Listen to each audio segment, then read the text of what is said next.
ಇಲಾಖೆ ಸಂಬಂಧಿತ ಅಧಿಕಾರಿಗಳಿಗೆ ತಮ್ಮ ಸಮಸ್ಯೆ ಹೇಳಿ ಸರ್.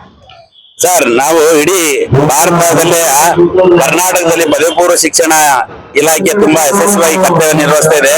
ಉದಾಹರಣೆಗೆ ನಾವು ನೋಡಿದ್ರೆ ನಾವು CET ಇರ್ಬೋದು, ನೀಟ್ ಅಂತಕ್ಕಂಥದ್ದು ಇಡೀ ಭಾರತದಲ್ಲಿ 10+2 ಹಂತದಲ್ಲಿ ಅದು ವಿಶೇಷವಾದ ಶಿಕ್ಷಣವನ್ನ ವಿಶೇಷವಾದ ಒಂದು ಅಸ್ತಿತ್ವನ ಉಳಿಸ್ತಾ ಬಂದಿರ್ತಕ್ಕಂಥದ್ದು ಅದು ಕರ್ನಾಟಕದ ಪದವಿ ಪೂರ್ವ ಶಿಕ್ಷಣ ಇಲಾಖೆ.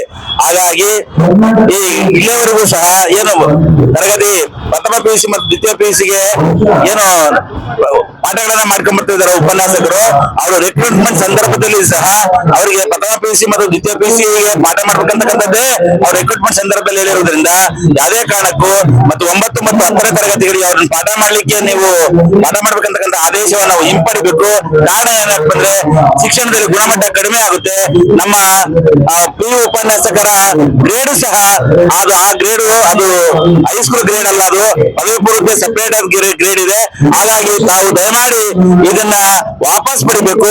ಹಾಗಾಗಿ ಇನ್ನ ಹೆಚ್ಚಿನ ಮಟ್ಟದಲ್ಲಿ ನಾವು PU ವಿದ್ಯಾರ್ಥಿಗಳ ಜೊತೆಗೆ ತೊಡಗಿಸಿಕೊಂಡು ಗುಣಮಟ್ಟದ ಶಿಕ್ಷಣವನ್ನು ನೀಡ್ತಾ ಇಡೀ ರಾಜ್ಯ, ಅಂತಾರಾಷ್ಟ್ರೀಯ ಮಟ್ಟದಲ್ಲಿ ನಮ್ಮ ವಿದ್ಯಾರ್ಥಿ, ಉದಾಹರಣೆಗೆ ಅತ್ಯಂತ ಇಡೀ ಭಾರತವೇ ಅತ್ಯಂತ ಹೆಚ್ಚು ಡಾಕ್ಟರ್ಗಳನ್ನು ಉತ್ಪಾದನೆ ಮಾಡ್ತಕ್ಕಂಥ ರಾಷ್ಟ್ರ ಭಾರತ, ಅತ್ಯಂತ ಹೆಚ್ಚು ಡೆಂಟಿಸ್ಟ್ಗಳನ್ನು ಉತ್ಪಾದನೆ ಮಾಡ್ತಕ್ಕಂಥ ರಾಷ್ಟ್ರ ಭಾರತ, ಅತ್ಯಂತ ಹೆಚ್ಚು ಇಂಜಿನಿಯರ್ಗಳನ್ನು ಉತ್ಪಾದನೆ ಮಾಡ್ತಕ್ಕಂಥ ರಾಷ್ಟ್ರ ವಿಶ್ವದಲ್ಲೇ ಭಾರತ. ಅದಕ್ಕೆ ಕಾರಣ ನಮ್ಮ ಕರ್ನಾಟಕದಲ್ಲಿ ನೋಡಿ, ಕರ್ನಾಟಕ ಬೆಂಗಳೂರಲ್ಲೇ ಅತ್ಯಂತ ಹೆಚ್ಚು, ಇಡೀ ಭಾರತದಲ್ಲಿ ಅತ್ಯಂತ ಹೆಚ್ಚು ಇಂಜಿನಿಯರ್ಗಳು ಉತ್ಪಾದನೆ ಮಾಡ್ತಕ್ಕಂಥ ಸ್ಥಳ ಅದು ಬೆಂಗಳೂರು ಆಗಿದೆ. ಹಾಗಾಗಿ ದಯಮಾಡಿ ಇಂತಹ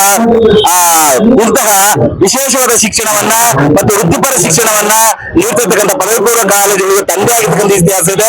ದಯಮಾಡಿ ನೀವು 9 ಮತ್ತು 10ನೇ ತರಗತಿಗಳಿಗೆ ಏನು PU ಕಾಲೇಜಿನ ಉಪನ್ಯಾಸಕರು ಬೋಧನೆ ಮಾಡ್ಬೇಕಂತಕ್ಕಂಥ ನಿಮ್ಮ ನಿಲುವು ಏನಿದೆ, ನಿಮ್ಮ ಆದೇಶ ಏನಿದೆ, ದಯಮಾಡಿ ಅದನ್ನು ವಾಪಸ್ ಪಡಿಬೇಕು ಅಂತೇಳಿ ನಿಮ್ಮಲ್ಲಿ ಕಳಕಳಿಯ ಮನವಿಯನ್ನ ಮಾಡ್ಕೊಳ್ತಿದ್ವಿ.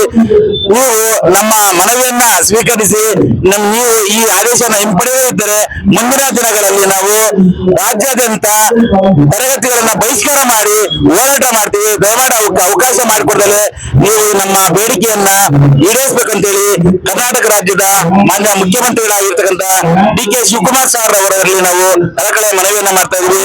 ಇಡೀ ಪದವಿ ಪೂರ್ವ ಕರ್ನಾಟಕ ರಾಜ್ಯ ಪದವಿ ಪೂರ್ವ ಕಾಲೇಜುಗಳ ಸಂಘದ ವತಿಯಿಂದ ಅವರಿಗೆ ಮನವಿಯನ್ನ ಮಾಡ್ತಾ ಇದೀವಿ. ಜೈ ಹಿಂದ್, ಜೈ ಕರ್ನಾಟಕ.